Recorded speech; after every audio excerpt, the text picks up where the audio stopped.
मराठी भाषिक भक्त समाजास सहज समजावे म्हणून हिंदी भाषेतून मराठी भाषेत रूपांतरित करण्यात आलेला आहे.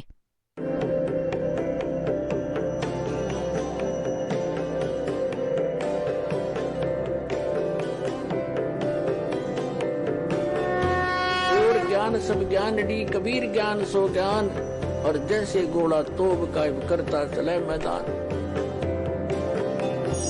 जगद्गुरु तत्वदर्शी संत रामपालजी महाराजांचे अमृत वचन सर्व पवित्र धर्मांच्या व पवित्र शास्त्रांच्या आधारावर.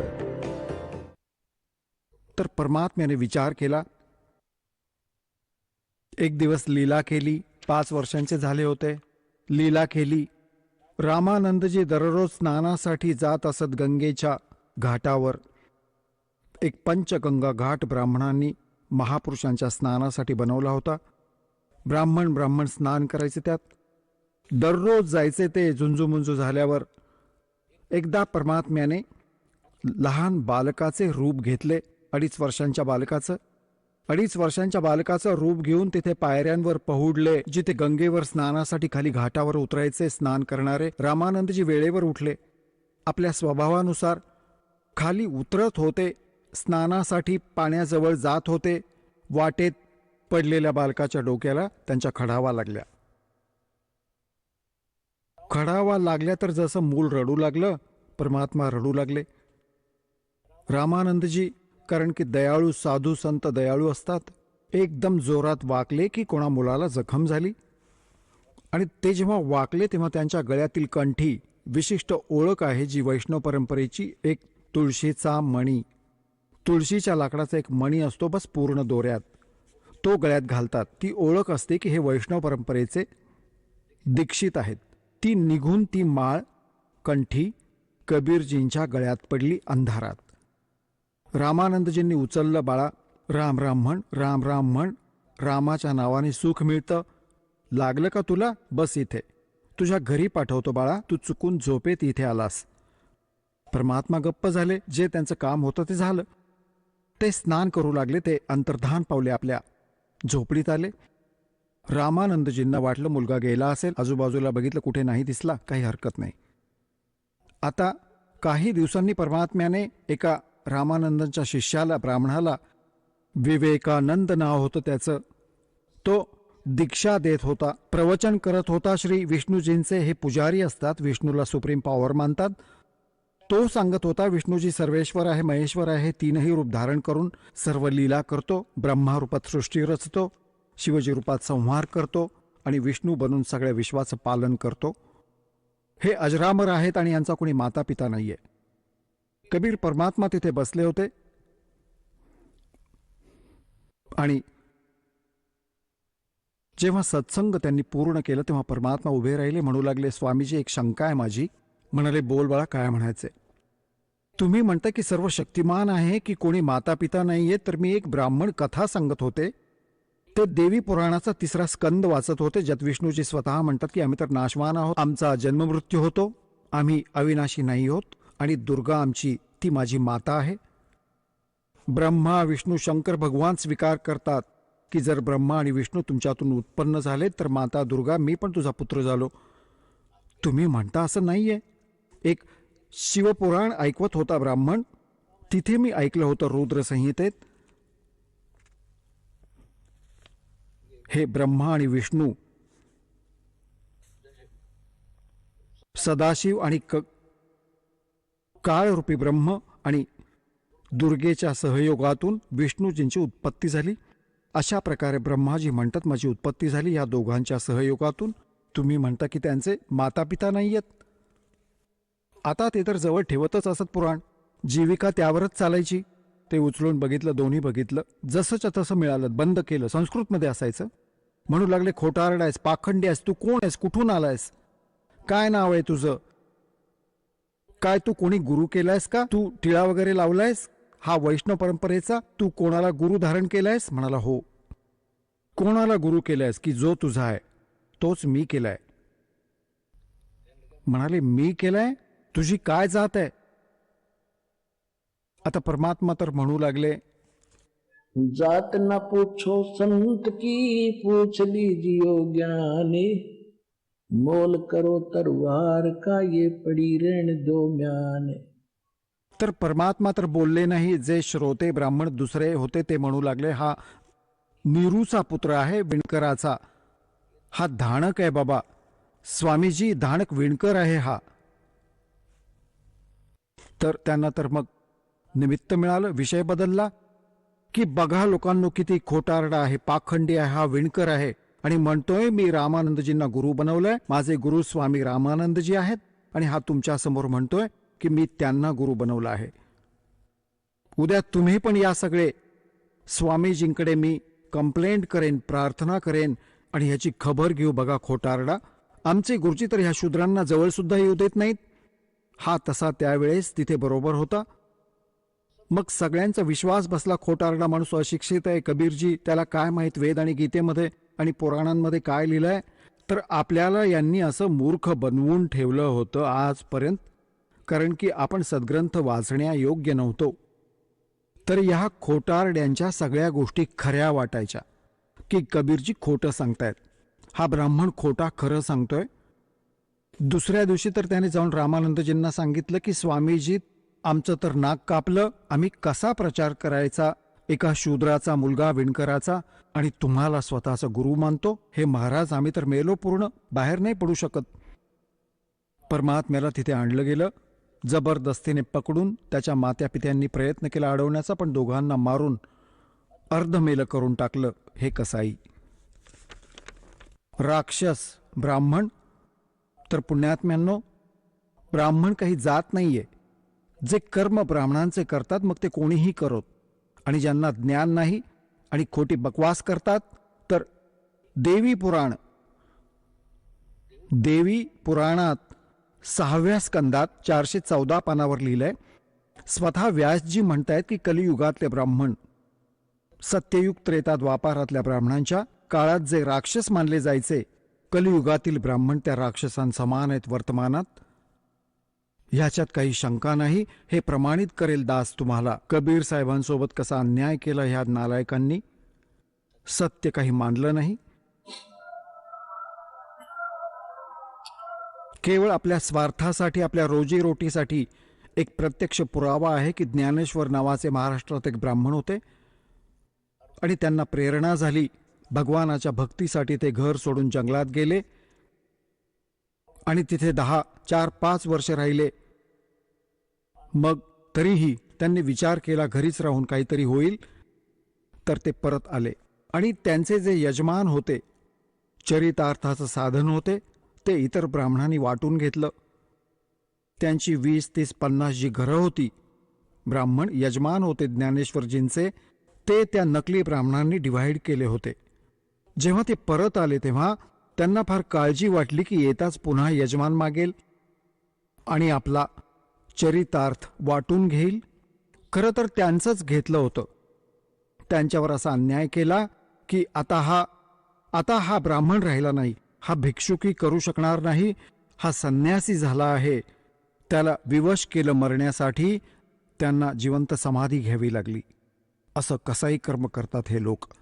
तर कबीर परमेश्वरजींचे मानलेले मातापिता नीरू आणि निमाला मारून कुटून अडवत होते. नका नेऊ माझ्या मुलाला, काय चूक केली आम्ही समजावू. गावगुंड घेऊन गेला होता विवेकानंद. 5, 8, 10 लाठी काठीवाले त्यांना मारून अर्धमेलं करून सोडलं आणि त्या परमात्म्याला घेऊन आले. रामानंदजींच्या समोर जेव्हा उभं केलं की स्वामीजी हा आला तो विणकराचा मुलगा जो आम्हाला बदनाम करतो.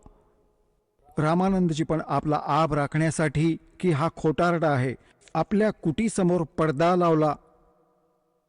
एवढं स्वतःला म्हणजे क्रोधित करून घेत होता की जमिनीवर पाय आपटत होता आणि आतून रागाने बोलतोय, कौन जात कुल पंथ है, कौन तुम्हारा नाम है, दास गरीब आधीन गती, फिर बोलत है बलि जाऊ. तुमची मिटेल. मग त्यानंतर बघा, ह्या वाणीला वाचताना डोळ्यातून अश्रू वाहतील आणि ते परमात्म्याविषयी तुम्हाला वाटणाऱ्या आस्थेचं प्रतीक असेल. म्हणतात, जैसे सूरज के आगे बदरा ऐसे कर्म छयारे, प्रेम की पवन करे चुत मंजन झलके तेज नयारे. आत्मा आणि परमात्म्यामध्ये पापाची ढगासारखी सावली आडवी आली. जोपर्यंत हे कर्माचे ढग आडवे आहेत, तुमच्यात प्रेम जागृत होत नाही. आणि मग ह्या ज्ञानाने मग भगवानांमध्ये तुमचे प्रेम जागृत होईल. अश्रूंच्या धारा वाहू लागतील. मग त्यानंतर समजा की पापांचे ते ढग विरळ झाले, दूर झाले म्हणून. जैसे सूरज के आगे बदरा ऐसे कर्म छयारे, प्रेम की पवन करे चित मंजन फिर झलके तेज नयारे. आता जसं गरीबदासजी म्हणतात, रामानंदजी विचारतायत, कौन जात कुल पंथ है, कौन तुम्हारा नाम है. रामानंदजी विचारतायत आणि गरीबदासजी काय सांगतायत, दास गरीब आधीन गती फिर बोलत है बलि जाऊं मैं. की सगळ्या सृष्टीचे मालक सर्व शक्तिमान 5 वर्षे वयाच्या बालकाच्या रूपात एका खऱ्या शिष्याची भूमिका वठवत विनम्र भावाने आधीन होऊन प्रश्नाची वाट पाहत आहेत. बोला गुरुदेव, काय सांगू इच्छिता. तर परमात्मा काय म्हणाले, जात हमारी. पूर्ण अधीनतेने, अभिमानाने नाही, कारण की सत्याला कोणत्याही पद्धतीने सांगा ते सत्यच राहील. जाति हमारी जगत गुरु और परमेश्वर है पंथ, दास गरीब लिखत पड़े मेरा नाम निरंजन कंत.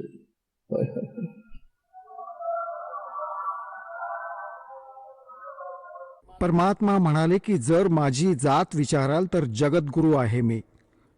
सगळ्या जगाला खरं ज्ञान देणारा सद्गुरू आहे मी. आणि माझा पंथ विचाराल तर परमेश्वर, आणि परमेश्वर ईश्वरेषु समर्थेषु परमश्रेष्ठ सहपरमेश्वर. ह्या ईश्वरामध्येही सर्व इथल्या वर्तमानातल्या जेवढे समर्थ बनून बसले आहेत त्यांच्यातही जो परमश्रेष्ठ आहे सपरमेश्वर आहे. तर तो उत्तम पुरुष कोण आहे, तो परमेश्वर, म्हणजे ईश्वरापेक्षाही परम सर्वश्रेष्ठ. आणि रामानंदजी तर त्या ब्रह्मपर्यंतच अडकले होते. आणि ब्रह्म तर दूरचीच गोष्ट आहे. विष्णूजीलाच ब्रह्म मानत होते आणि सर्व शक्तिमान मानायचे. काय सांगतात परमात्मा, म्हणतात, जात हमारी जगत गुरु और परमेश्वर मेरा पंथ है. की मी परमेश्वराचा पंथ चालवतोय.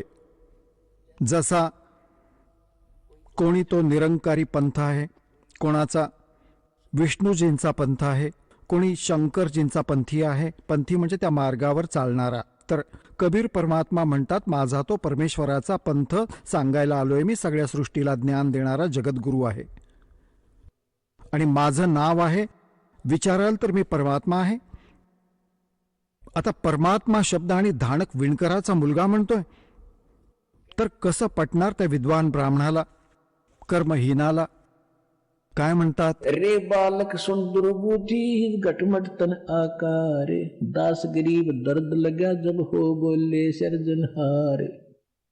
रामानंदजी म्हणतात की हे दुर्बुद्धी, हे बुद्धी भ्रष्ट मुला, तुझं शरीर दिसतंय, तू स्वतःला निरंजन भगवान म्हणतोस, कारण की ते तर निरंजनवरच अडकलेत.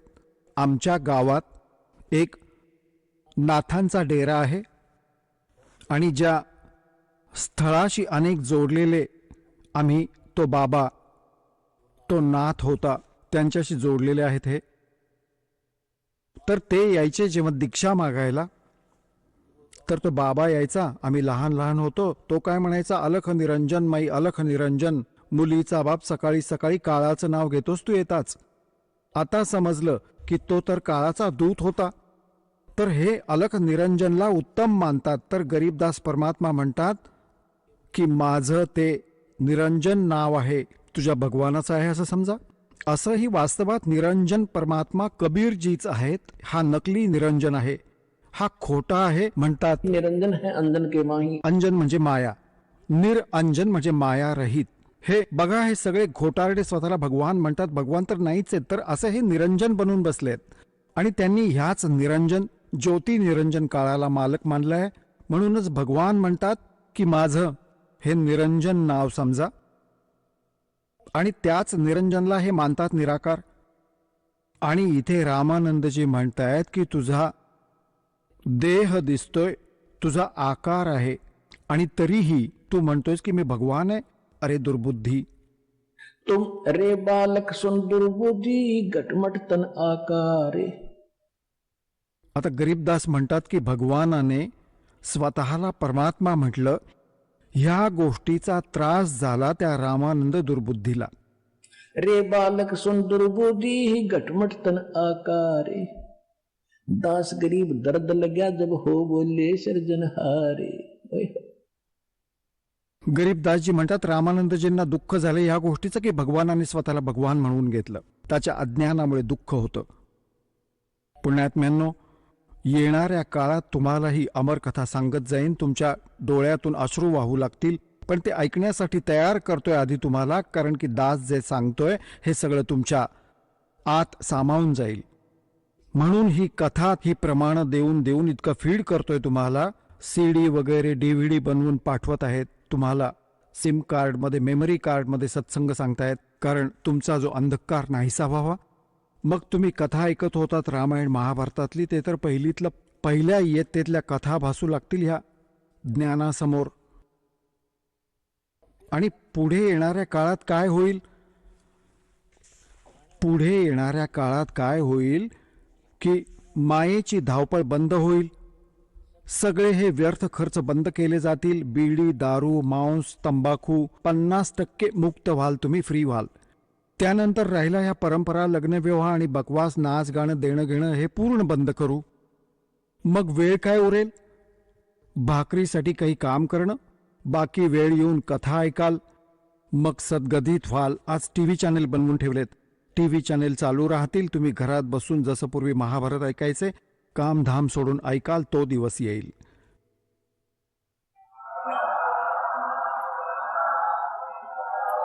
आता रामानंदजी दुःखी होत शिव्या देत आहेत आपल्या मालकांना न ओळखल्याने. तुम मोमन के पालवा तेरा जुल्हे के घर बासे. दास गरीब अज्ञान गती एकता दृढ विश्वासे. की तू मोमीन, मुसलमानाच्या घरात तुकड्यांवर जगणारा. अरे तू, तुझा धाणक विणकराच्या घरी तुझा निवास आहे. आज तू स्वतःला भगवान मानतोस. मान बड़ाई छोड़कर बोलो बालक बेने. दास गरीब अधमुखी एकता तुम गठ फैने. तर्क तलु से बोले थे ये रामानंद सुरज्ञाने. दास गरीब कुजात है आखिर नीच निदान. आता अभद्र शिव्या देणं सुरू केलं रामानंदजींनी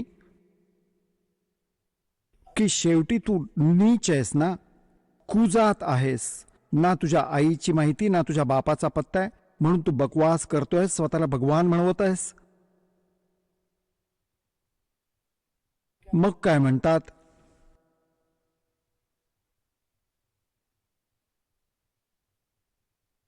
रे बालक नीची कला तुम हो बोले ऊंचे. दास गरीब पलक घड़ी खबर नहीं दम कूचे. हाय हाय. रामानंदजी कधी तर शिव्या देत आहेत, कधी ज्ञानाने समजावतायत. तू स्वतःला भगवान मानतोस. तुझा कधीही मृत्यू होईल. तू कसा भगवान आहेस? भगवान तर भगवानच असतो. आता परमात्मा काय उत्तर देत आहेत? मैं के बदन खुलासे कर. हाँ, मैं के बदन खुलासे कर. सुन स्वामी परवीने. एवढ्या शिव्या दिल्यानंतर मग म्हणतात आपल्या गुरूंसमोर एका सुयोग्य शिष्याची कशी भूमिका असली पाहिजे. हे परमात्मा आपल्यासाठी रिहर्सल आणि भूमिका करून दाखवतात की गुरुजी मान्य करा की कधी तुम्हाला ओरडतात, धमकावतात, तर तुम्ही वाईट वाटून घ्यायला नको. एका विद्यार्थ्यासारखं मुलाला टीचर धमकावल्यानंतरही टीचर प्रति विद्यार्थ्याला कधी दुःख नाही होत. यांनी का बरं मारलं? तर तो खरा विद्यार्थी आहे. बकवास करतो, शाळा सोडून जातो, मग धक्के खातो आयुष्यभर. तर अशा प्रकारे हे परमात्मा म्हणतात की गुरुजींसमोर की आम्ही असा व्यवहार केला पाहिजे. मैं के बदन खुलासे कर सुन स्वामी परवीने. की हे विद्वान स्वामीजी, म्हणजे दुःख नाही मानलं, उलट आत्मा खुश झाला. काही हरकत नाही. आमचे गुरु आम्हाला ओरडतात, धमकावतात, त्यांना माहिती नाही माझ्याविषयी. दास गरीब मनी मरे है मैं आजिज अधीन, काय सांगतात? मैं अवगत गत से परे, तेरे चार वेद से दूरी, दास गरीब दसों दिशा में सकल सिंध भरपूरी, सकल सिंध भरपूर हूँ खालिक हमरा नामे, दास गरीब अजात हूँ ते जो कहा बलि जाऊंगे. की हे स्वामीजी, मी कोणत्या जातीचा नाहीये, अजात आहे मी. आणि तुम्ही मला नीच, दुर्बुद्धी, दुष्ट संज्ञेने जे म्हटलं, तर मी तुमचा शरण जातो मी तुम्हाला. परंतु मी कोण आहे? ए स्वामी, जात पात मेरे नहीं, जात पात मेरे नहीं, मारी बस्ती है बिन थाम, दास गरीब अनीन गती, तन मेरा बिन चाम. माझा देह तुमच्यासारखा नाहीये. बघा हात लावून. हात कसा लावू? तू काय ब्राह्मण बनतोस? तिथे तर समजत नव्हतं. आता पण ए स्वामी, सृष्टा में और सृष्टि हमारे तीर, दास गरीब अधर बसों में अवगत सत्य कबीर. हे स्वामीजी, सगळ्या सृष्टीचा रचनाकार मीच आहे आणि सगळी सृष्टी माझ्याच आधाराने आहे. आणि मी वर राहतो सतलोकात, अविगत सत कबीर. म्हणजे सत साहेब खरा, भगवान खरा, कबीर मी आहे. अजून कबीर नावाचे तर खूप असतील, पण ते सत कबीर नाही होऊ शकत. सुन रामानंद राम हम, मैं बावन सिंह, दास गरीब सर्व कला, मैं व्यापक सर्वंग. सुन स्वामी सत भाखे हूँ, झूठ न हमरे रिंच, दास गरीब हम रूप बिना और सकल परपंच. मैं रोवत हूँ सृष्टि को, ये सृष्टि रोवे मोहे, गरीबदास इस योग को समझ न सकता कोई. 5 वर्षांचा धानक विणकराचा मुलगा आणि ह्या गोष्टी सांगतोय एक विद्वान पुरुष, ज्याचा बोलबाला 1400 ऋषी 52 दरबार भरतात ज्याचे. त्या व्यक्तीच्या कसं पचनी पडेल की हा खरं बोलतोय आणि सगळं खरंच सांगत होते भगवान. मग परमात्म्याने त्याला समजावून बुद्धी जागेवर आणली त्याची. काय म्हणतात? आता काय झालं? रामानंदजींना वाटलं की बाबा हा तर परमात्मा काय म्हणतात. गोता लाऊं स्वर्ग में और फिर बैठूं पे तपाताले, गरीबदास ढूंढता फिरूं अपने हीरे मोती लाले. गोता मारूं स्वर्ग में जा पहुंचो पाताले, गरीबदास ढूंढता फिरूं अपने हीरे मोती लाल. रामानंदजींनी विचार केला की एवढ्या आत्मविश्वासाने हा बोलतोय, पण ह्या गोष्टीला पूर्वी जरूर मानायचे सगळे की बाबा कोण जाणे भगवान कोणत्या रूपात येईल. आणि भगवानासाठी भटकतच होता. लहानपणापासून तो संत झाला. भगवान न भेटल्यामुळे मग प्रभू बनतात, गुरु बनले, मग महिमा झाला. भगवान बाजूलाच ठेवला, स्वतः बनून साहेब म्हणवू लागले. अरे तुझं हे अजिबात झालं. तर रामानंदजींनी विचार केला आता माझं काही कर्मकांड राहिलं होतं, त्यात भक्तीचा काही अंश होता.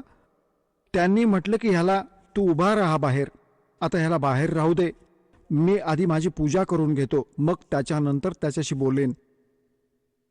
आता त्या दिवशी काय लीला केली मालकांनी. रामानंदजी दररोज मूर्तीपूजा करायचे, पण करत होते ते मानस पूजा, जसं स्वप्नात बघत असतात. आणि त्यांचा दृढ विश्वास, अभ्यास झाला होता. दररोज 1 मिनिट बसून ती प्रक्रिया सुरू व्हायची. तो कसं करायचा? जसं भावना आणायची की गंगेचं जल आणायचं, जसं आपल्या डोक्यावर घागर ठेवून खाली घेतात. भगवानाच्या शाळीग्रामाच्या मूर्तीचे सगळे कपडे उतरवले. सगळं स्वप्नात बघतो तसं चलचित्रासारखं. सगळे कपडे उतरवून भगवानाला स्नान घातलं गंगाजलाने. मग स्वच्छ कपडे नेसवले, कपाळावर टिळा लावला, मुकुट ठेवला. आता ह्या कर्मकांडात, षटकर्मात एक ही क्रिया असते की भगवानाला जेव्हा मुकुट घालतात पहिल्यांदा पूजेनंतर, तो मुकुट त्या दिवशी उतरवायचा नसतो, तो दुसऱ्या दिवशी स्नानाच्या वेळेस उतरवला जायचा. जर मध्येच उतरवला तर पूजा खंडित व्हायची. आणि तो फायनल शेवटी ठेवला जातो जेव्हा सगळ्या क्रिया होतात. कपडे पण नेसवले, स्नान घातलं आणि गळ्यात एक तुळशीची कंठी माळ जरूर घालत असायचे. आणि मग तो टिळा लावायचे, मग मुकुट ठेवायचे. सगळं काही केलं, ती कंठी घालायला विसरले. जेव्हा नजर गेली स्वप्नात, ती कंठी वेगळी ठेवली ती माळ. आता रामानंदजींना वाटलं की हे तर चुकलं. मुकुट उतरवला तर पूजा खंडित, आणि कंठी घातली नाही तर पूजा खंडित, इनकम्प्लीट राहिली आज माझी. तर आपल्या पूर्वीच्या भूतकाळात डोकावून आणि आपल्या कर्मांना दूषण देतोय. भगवान आज कोणतं पाप आडवं आलं? आजपर्यंत माझ्याकडून कधी चूक झाली नव्हती भक्तीमध्ये, माझ्या दाता मी, मला माफ करा. भगवान विष्णूजी, माझ्याकडून काय चूक झाली? आता त्याने वरून घालायचा प्रयत्न केला तर ती मुकुटात अडकली, ती माळ गळ्यात पडली नाही.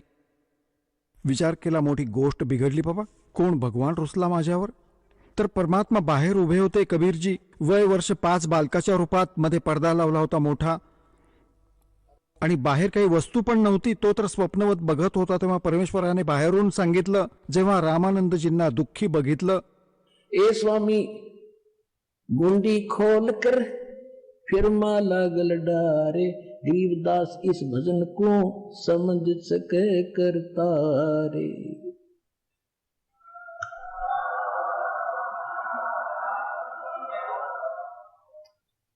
आता परमात्म्याने म्हटलं की हे स्वामीजी, दुःखी होऊ नका.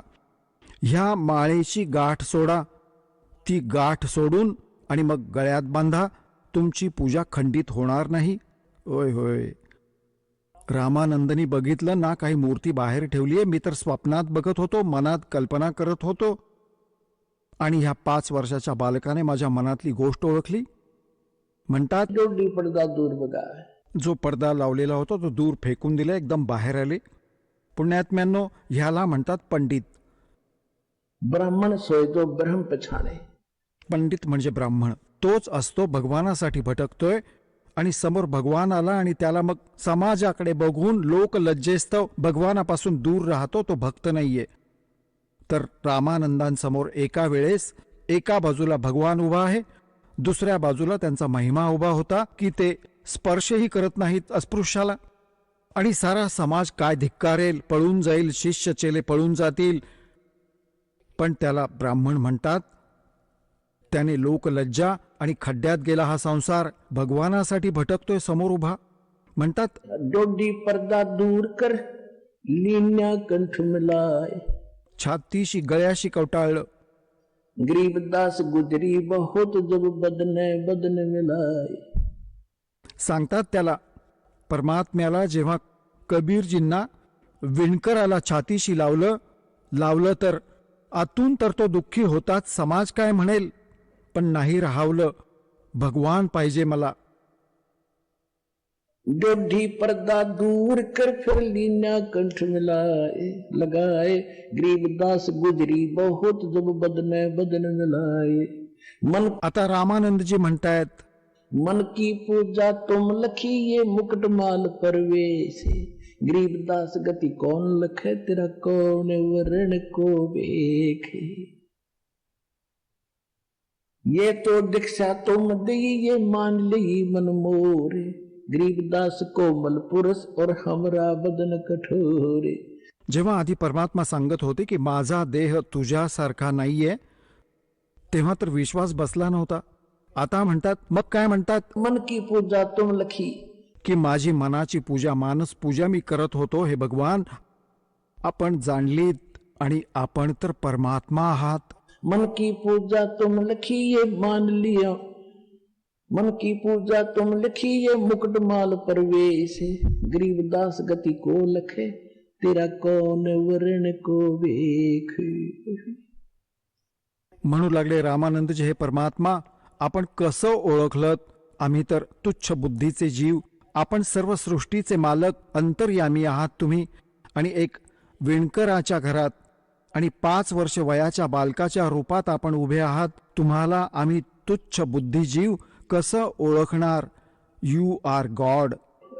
मन की पूजा तो लखी ये मुकुट माल परवेश, गरीबदास गति को लख ये कौन वर्ण कौन भेख. कशा वेशभूषेत उभे आहात आणि कोणत्या वर्णात प्रकट झालात. शूद्र, विणकर. त्या काळात अस्पृश्यता जास्त होती. आणि मग काय म्हणतात. ये तो दीक्षा तुम देई मान ली मनमोर. तर संकेत ओळखतात साधू संत की हा परमात्मा आहे आणि माझा अभिमान, माझ्या जे जातीपातीचं जे खूळ होतं ते संपवण्यासाठी यांनी लीला केलीये.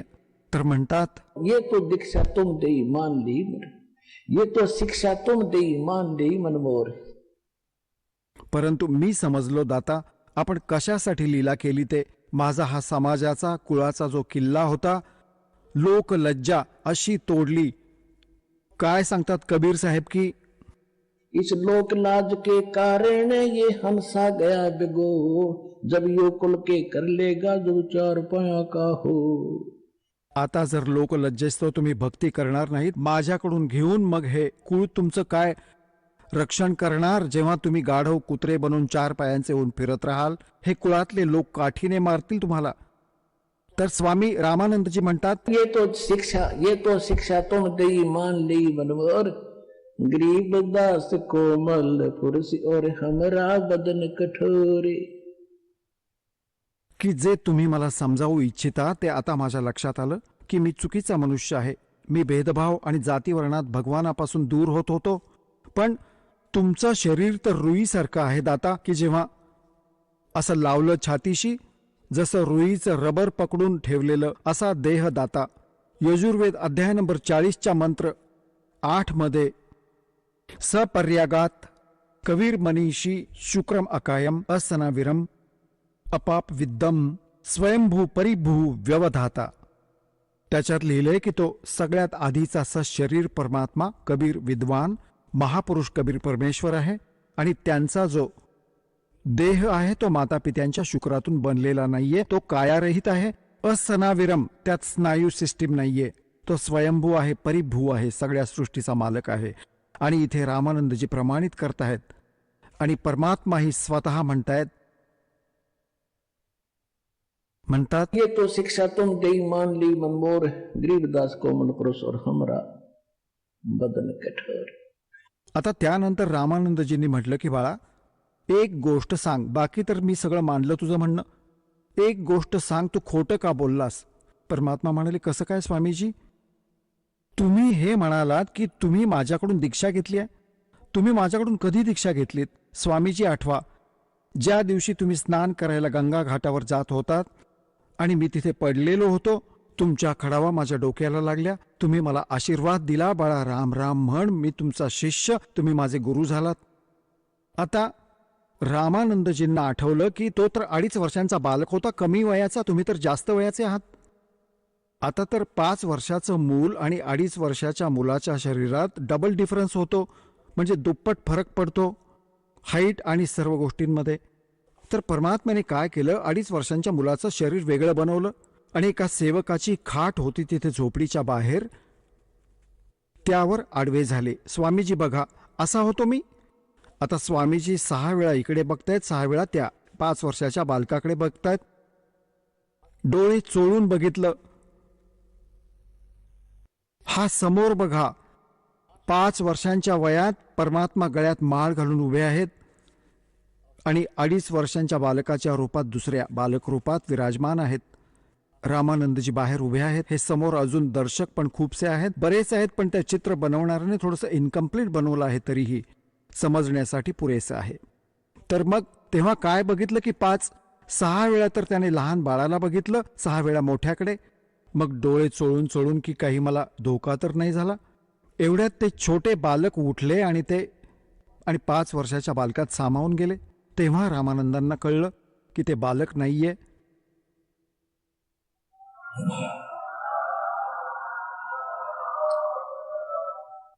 आता थोडंसं संक्षेपात सांगेन. त्यानंतर रामानंदजींनी विचार केला, बाबा आता तर ह्यांच्याशी अजून चर्चा करावी लागेल, कारण की हे मन जे आहे ते लगेच मान्य करत नाही. आता रामानंदजींनी म्हटलं की बाळा जे चेले शिष्य तर दचकून सगळे पळाले की रामानंदजी पण त्यांच्याच घेऱ्यात अडकले. आता उरले 2 जण, गुरु आणि शिष्य. भगवान शिष्य रूपात आणि स्वामीजी गुरु रूपात. आता काय झालं की स्वामीजी परमात्मा म्हणाले की स्वामीजींना म्हटलं रामानंदांनी की मी लहानपणापासून अभ्यास करतो आहे आणि मी आतून खूप दूरवर समाधीस्थ होऊन बघत असतो. परमात्म्याने म्हटलं की स्वामीजी तुम्ही समाधीस्थ होऊन बघा कुठपर्यंत पोहोचता. आता स्वामीजी पोहोचताच म्हणतात, योग युक्त प्राणायाम कर जीत्या सकल शरीर, त्रिवेणी के घाट में ये अटक रहे बलवीर. त्रिकुटीपर्यंत तर सामान्य प्लॅटफॉर्म आहे. तिथपर्यंत साधक ठीक साधना करत पोहोचतातच. त्रिकुटीवर असंही जायचं असतं कारण की तिथूनच मग वेगळे रस्ते होतात. एका दिशेला तर ह्या काळाची व्यवस्था आहे जिथे हे सगळे सेक्रेटरिएट आहेत त्याचे. जसं धर्मराजाचं ऑफिस आहे, सगळ्यात आधी तिथे अकाउंट घेतलं जातं, त्याच्यानंतर तिथून मग वेगवेगळे जिथे जातात त्यांना पाठवले जाते. तो तर एक डाव्या बाजूचा रस्ता आहे.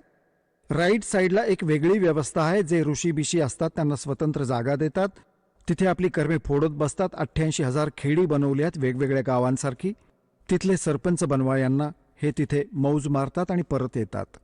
आणि मध्यभागी आहे ब्रह्मरंध्र, तिसरे ब्रह्मरंध्र.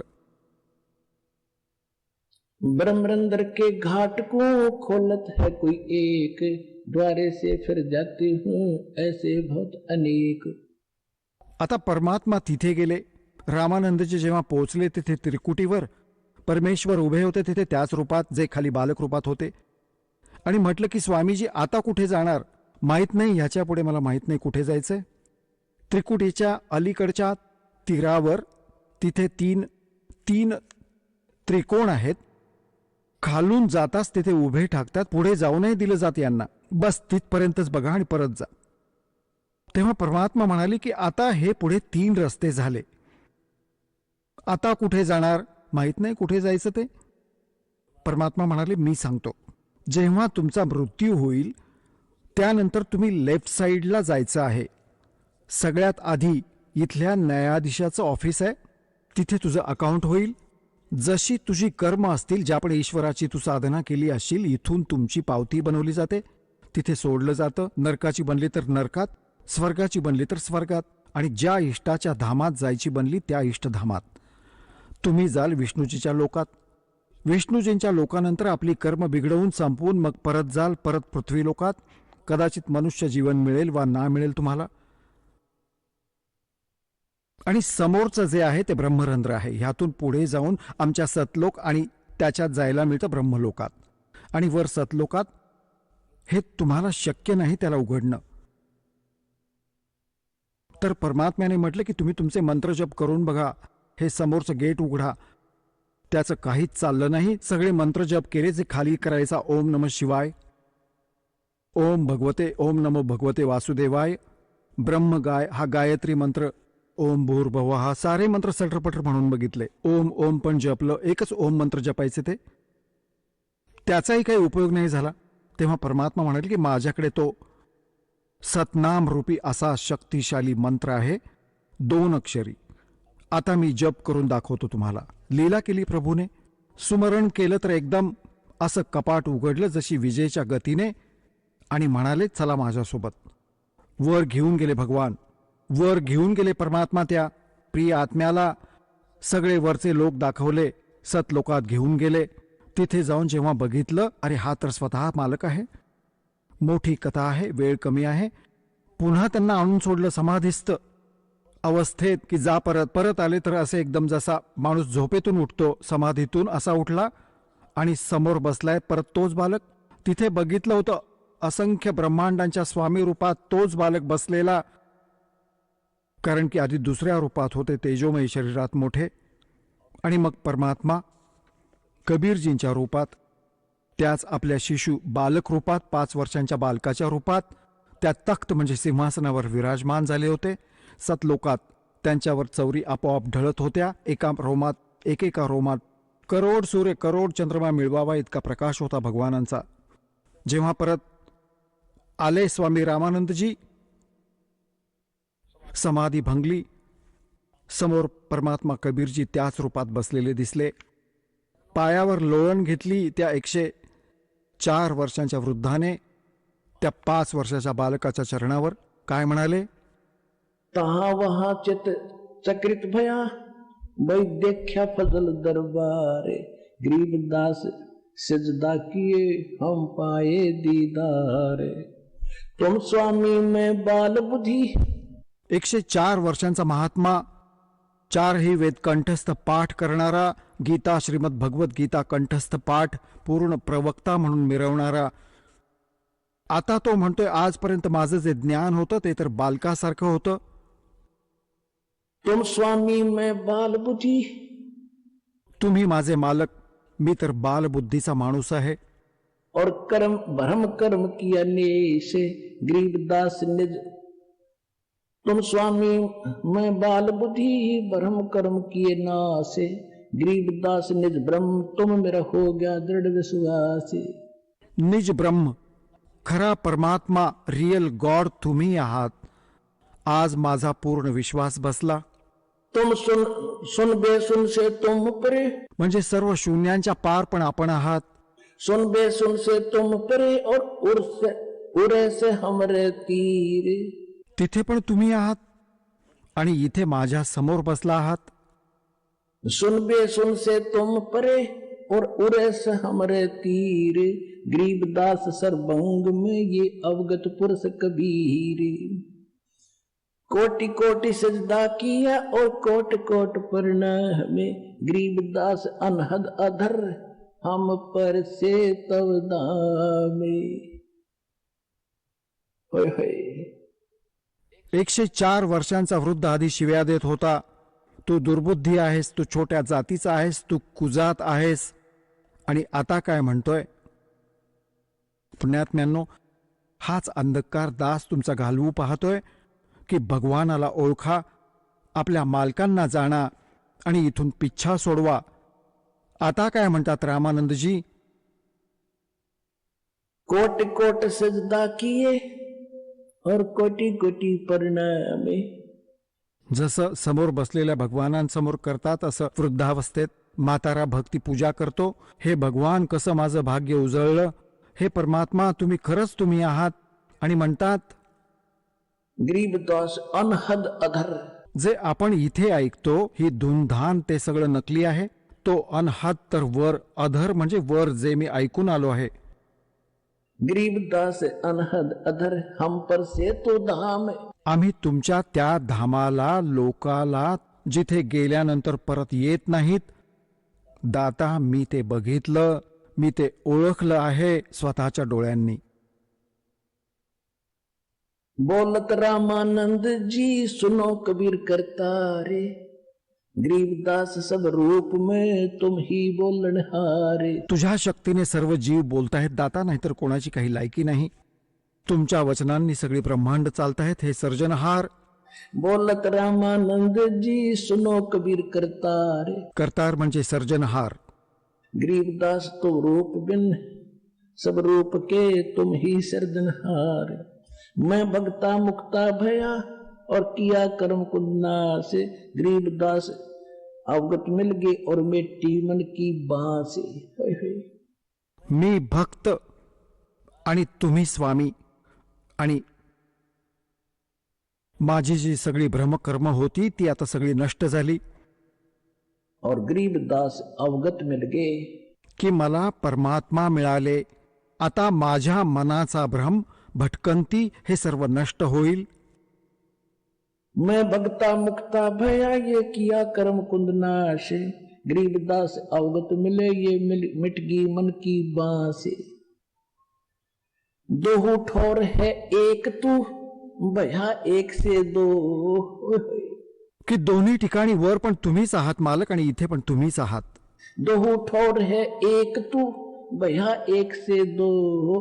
गरीबदास हम कारणे तुम आए, उतरे हो मग जो. एवढा लांबचा प्रवास करून आमच्यासाठी आलात दाता. 16 शंख कोसांच्या अंतरावरून परमात्मा आले आहेत. परमात्मा म्हणतात, 16 शंख पर हमरा तकिया, हम गगन मंडल के जिंदा, हुक्म हिसाबी हम चल आए, ये काटन काल का फंदा।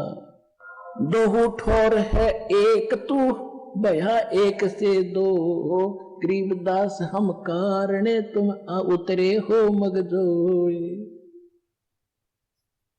तर अशा प्रकारे रामानंदजी चरणांमध्ये पडले. परमात्मा म्हणाले की तुम्ही माझे गुरु बनून राहा, तुम्ही माझे गुरु बनून राहा, कारण की एक मर्यादा पाळायची आहे. रामानंदजी उभ्या उभ्या थरथर कापू लागले की महाराज माझ्याकडून ही गोष्ट होणार नाही. आधी तर मी चुकून तुम्हाला खूपच बरं वाईट बोललो, मला माफ करा दाता. तेच पाप माझ्याकडून झेपत नाही, आता सहन होत नाहीये. पण स्वामीजी, परमात्म्याने म्हटलं मी प्रतिज्ञा देवतो, आधी माझी गोष्ट ऐकून घ्या. गुरु शिष्याचं नातं कायम ठेवावं लागेल, नाहीतर येणाऱ्या काळात काळाच्या दूतांचा डाव लागेल. कबीर साहेबांनी कोणता गुरु केला होता? अशा प्रकारे तर कबीर साहेब म्हणाले की माझा आदेश माना, तुम्ही गुरु बनून राहा फॉर्मॅलिटीसाठी. तेव्हा रामानंदजी रडत म्हणाले, जशी तुमची आज्ञा भगवन. एक फक्त रोल केला होता गुरु आणि शिष्याचा, आपल्यासाठी मर्यादा पाळण्यासाठी. रामानंद से लक्ष गुरु और तारे से उसके भाव, और चेलों की गिनती नहीं, दो पद में रहे सदा. गरीबदासजी म्हणतात, रामानंदांसारखे लाखो गुरु शिष्य बनवून तारले आणि शिष्य झाले तर त्यांचं तर सांगायचंच काय, कितीही पार करेन. आता सगळा संसार पार होईल, जे या भक्तीला स्वीकारतील ती वेळ आली आहे.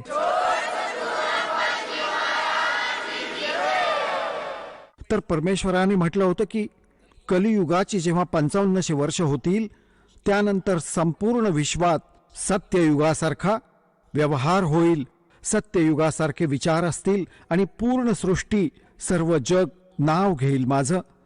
आणि माझ्या मुलांना मग लाखो करोडो अब्जांच्या संख्येत, खरवांच्या संख्येत आता परमात्मा पार करतील. तुम्ही दृढतेने लागून राहा, दासाच्या विचारांवर विश्वास ठेवून. हे भगवानाचे विचार आहेत.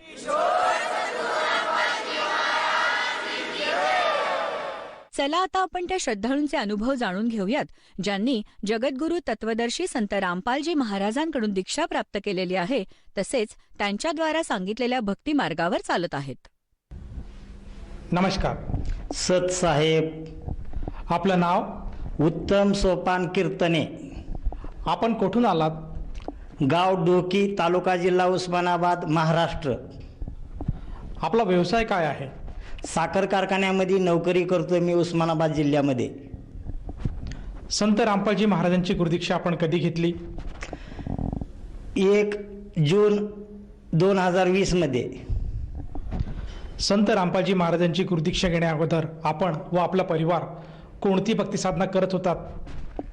मी तत्वदर्शी संत रामपालजी महाराज यांच्या सानिध्यामध्ये येण्याच्या अगोदर तथागत भगवान गौतम बुद्ध यांची भक्ती करत होतो. त्यानंतर मी ओम शांती या संप्रदायामध्ये गेलो. ओम शांती या संप्रदायामध्ये मी 1 वर्षे ओम शांतीच्या रमणी प्रत्येक गुरुवारी वाचन करायचं. प्रत्येक दिवसाला संध्याकाळच्या 7 वाजता त्यांनी बोलवत होते, आम्ही जात होतो. 1 वर्षे ओम शांतीमधले संपूर्ण ज्ञान घेतलं. त्याच्यामध्ये मला समाधान होत नव्हतं.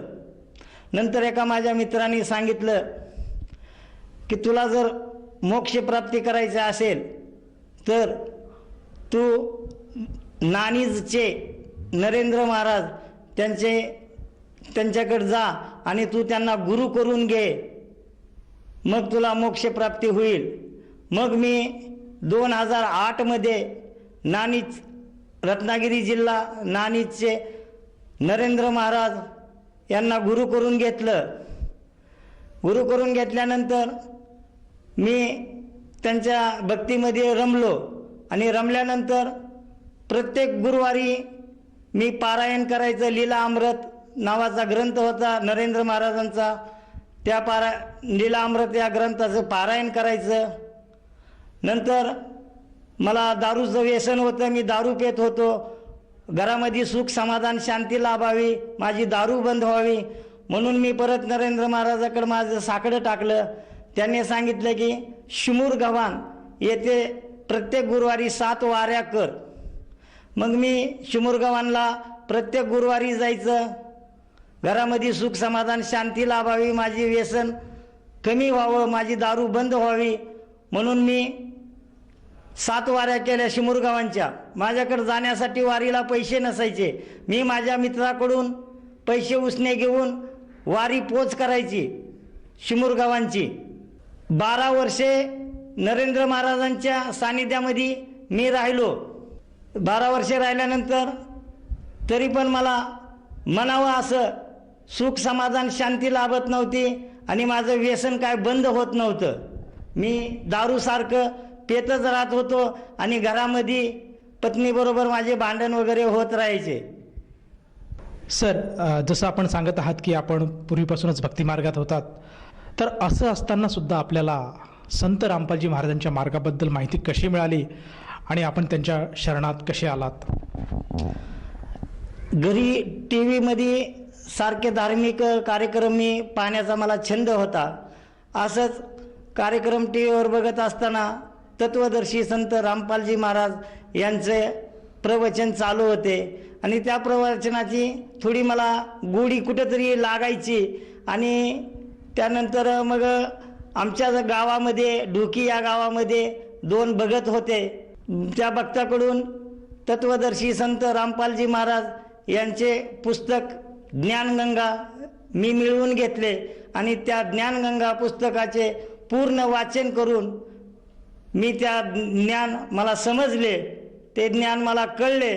नंतर मला कळल्यानंतर मला तत्वदर्शी संत रामपालजी महाराज यांना मी शरण जाऊन त्यांना गुरु करून घेतलं. तत्वदर्शी संत रामपालजी महाराज यांचं शास्त्रानुकूल साधना आहे आणि ज्ञानगंगा पुस्तक वाचल्यानंतर मला जी सृष्टीची रचना आहे त्या सृष्टीची रचना कशी झाली ह्याचं पूर्ण मला ज्ञान त्या ज्ञानगंगा पुस्तकातून मिळाल्यानंतर मला असं वाटलं की आपण तत्वदर्शी संत रामपालजी महाराज यांनाच आपण गुरु केल्यानंतर आपल्याला मुक्ती आणि मोक्ष मिळू शकतंय.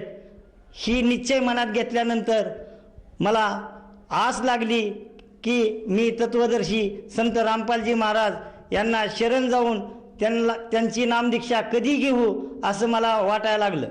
आणि 1 जून 2020 रोजी मी त्यांची नामदीक्षा घेतली आहे. सर, जसं तुम्ही सांगत आहात की संत रामपालजी महाराजांचं ज्ञान आपल्याला आवडलं, आपल्या मनाला ते भावलं आणि त्या अनुषंगाने आपण त्यांच्या शरणात आलात. तर मला असं विचारायचं आहे की जेव्हा आपण तत्वदर्शी संत रामपालजी महाराजांच्या सान्निध्यात आलात, त्यांच्याकडनं आपण जेव्हा गुरुमंत्र घेतलात, तर त्या गुरुमंत्राच्या भक्तीमुळे आपल्याला आपल्या जीवनामध्ये जे काही आपल्याला व्यसन जडलं होतं त्या व्यसनापासून आपली मुक्तता झाली का? मी नामदीक्षा घेतल्यानंतर माझी संपूर्ण दारू प्यायची बंद झाली, व्यसन माझं पूर्ण बंद झालं. एवढंच नाही तर माझ्या घरामध्ये जी भांडणतंट व्हायचे ती पण थांबलं आणि माझे पूर्ण व्यसन बंद झालं. आणि नामदीक्षा घेतल्यानंतर मला इतकं सांगायचं असं वाटतंय की अवघ्या फक्त 3च महिन्यामध्ये तत्वदर्शी संत रामपालजी महाराज माझ्या स्वप्नामध्ये येऊन मला झोपीतून उठवलं आणि माझ्या डोक्यावरून हात फिरवून मला आशीर्वाद देऊन निघून गेले. सर, जसं आपण सांगत आहात की संत रामपालजी महाराजांचे जे काही गुरुमंत्र आपण घेतले त्या गुरुमंत्रामुळे, त्या सतसाधनेमुळे आपल्याला जे पूर्वीचं जे काही व्यसन जडलेलं होतं दारू पिण्याचं, त्यातनं आपल्याला पूर्णपणे मुक्ती मिळाली, त्यातनं आपण बाहेर आलात. त्याचप्रमाणे संत रामपालजी महाराजांनी आपल्याला दर्शनसुद्धा दिलं. तर ह्या व्यतिरिक्त आपल्याला अन्य काही लाभ आपल्या जीवनामध्ये या सद्भक्तीच्या जोरावर काही आढळून आलेत का? मला 15 ते 20 वर्षे टेन्शनमुळं किंवा दारूमुळं झोप लागत नव्हती. ज्यावेळेस मी नामदीक्षा घेतली त्यावेळेस मला दवाखान्याची माझी गोळी, झोपीची गोळी मी खात होतो, ती गोळी बंद झाली आणि आज मला समाधानकारक झोप लागत आहे. 15 ते 20 वर्ष मी झोपीची गोळी घेत होतो, ती गोळी माझी बंद झालेली आहे. ज्यावेळेस मला प्रथम नाम मिळाल्यानंतर 4 महिने झाल्यानंतर सतनाम मिळालं. सतनाम मिळाल्यानंतर दुसऱ्याच दिवशी मला नोकरीचा कॉल आला आणि मी नोकरीवर, आज बी त्या नोकरीवर काम करत आहे. सतनाम मिळाल्यावर दुसऱ्याच दिवशी मला नोकरीचा कॉल आला आणि मी नोकरीवर गेलो. सर, आज आपण इथे सांगत आहात की संत रामपालजी महाराजांच्या सद्भक्तीमुळे आपले जीवन पूर्णतः बदलून गेले आहेत. आपल्याला खरा भक्तिमार्ग कळाला. आपल्यामध्ये जे काही कुरीती होत्या, जे काही विकार होते, ते आज पूर्णपणे दूर झालेत. आज आपण सुखी समाधानी आयुष्य जगत आहात केवळ या सद्भक्तीमुळे. तर ह्या अनुषंगाने आपण आज समाजामध्ये जी लोक व्यसनाधीन झाले आहेत, या व्यसनामुळे त्यांचे कुटुंब उद्ध्वस्त होत आहेत, तर अशा लोकांसाठी, त्याचप्रमाणे जो भक्त समुदाय टी व्ही चॅनलच्या माध्यमातून आपल्याला बघत आहेत, या सर्वांसाठी आपण काय संदेश द्याल? मी सर्वांसाठी असा संदेश देऊ शकतो की आपण वेळ न घालवता, टाईम न घालवता तत्वदर्शी संत रामपालजी महाराज यांचं जीने की राहा किंवा ज्ञानगंगा ही पुस्तक आपण कोणत्याही चॅनलवर त्यांचे कार्यक्रम चालू असतात. तत्वदर्शी संत रामपालजी महाराज यांचे कार्यक्रम चालू असतात.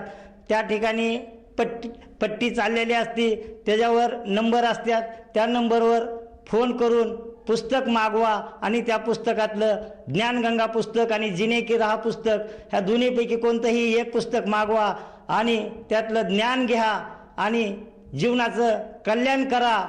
या धर्तीवर परमात्मा आलेला आहे. कबीर परमात्मा यांचा अवतार म्हणून तत्वदर्शी संत रामपालजी महाराज हे या धर्तीवर आलेले आहेत. तुम्ही त्यांची नामदीक्षा घ्यावी लवकरात लवकर, हीच प्रार्थना आहे सर्वांना. सर, जसं तुम्ही सांगत आहात की आज प्रत्यक्षात संत रामपालजी महाराज हे एक कबीर साहेबांचे अवतार आहे आणि ते मानव समाजाच्या उद्धारासाठी आज अवतरित झालेले आहेत. सद्भक्ती काय आहे, परमेश्वर कोण आहे आणि ती कशी करायला पाहिजे, याचं ज्ञान आज ते समाजाला देत आहेत. तर या अनुषंगाने जर एखाद्या साधकाला जाणवलं की आपण सुद्धा तत्वदर्शी संत रामपालजी महाराजांची नामदीक्षा घ्यावी, तर ती व्यक्ती ही नामदीक्षा कशी घेऊ शकेल?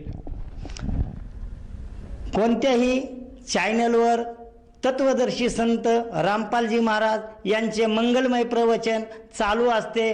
त्या प्रवचनाच्या खाली पट्टी असते, त्या पट्टीवर मोबाईल नंबर दिलेला असते. त्या मोबाईल नंबरवर तुम्ही फोन करा, पुस्तक मागवा आणि नामदीक्षाही घेऊ शकता. सर, जसं तुम्ही सांगत आहात की आज संत रामपालजी महाराजांच्या कृपेने महाराष्ट्रामध्ये प्रत्येक जिल्ह्यामध्ये नामदान केंद्राची सुविधा उपलब्ध आहे आणि आपल्या टी व्हीच्या स्क्रीनवर जे काही मोबाईल नंबर आज फ्लॅश होत आहेत, त्यापैकी कुठल्या एखाद्या नंबरवर जर आपण संपर्क साधला तर आपल्याला जवळच्या नामदान केंद्राची माहिती मिळेल आणि तेथे जाऊन तो साधक नामदीक्षा घेऊ शकेल. मला असं विचारायचं आहे की या नामदीक्षेसाठी त्या साधकाला किती पैसे मोजावे लागतात? त्या साधकाला तत्वदर्शी संत रामपालजी महाराज यांचे पुस्तक मागवण्यासाठी किंवा नामदीक्षा घेण्यासाठी एकही रुपया लागत नाही. नामदीक्षा निशुल्क प्राप्त होत आहे. धन्यवाद. सत साहेब.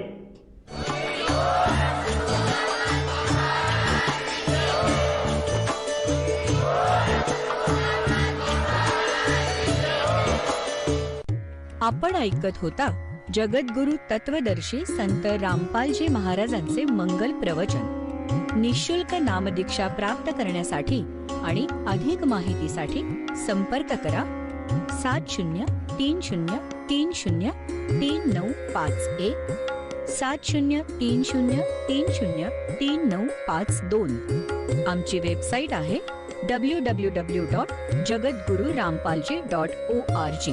सर्व पवित्र धर्मांच्या व पवित्र शास्त्रांवर आधारित प्रमाणित अनमोल पुस्तक ज्ञानगंगा किंवा जगण्याचा मार्ग यापैकी कोणतेही एक पुस्तक निशुल्क मागवण्यासाठी आम्हाला आपले पूर्ण नाव, पूर्ण पत्ता, पिनकोड सहित आणि फोन नंबर लिहून 7030303951 7030303952 नंबरवर SMS करू शकता किंवा आम्हाला 7030303950 नंबरवर व्हॉट्सअप देखील करू शकता.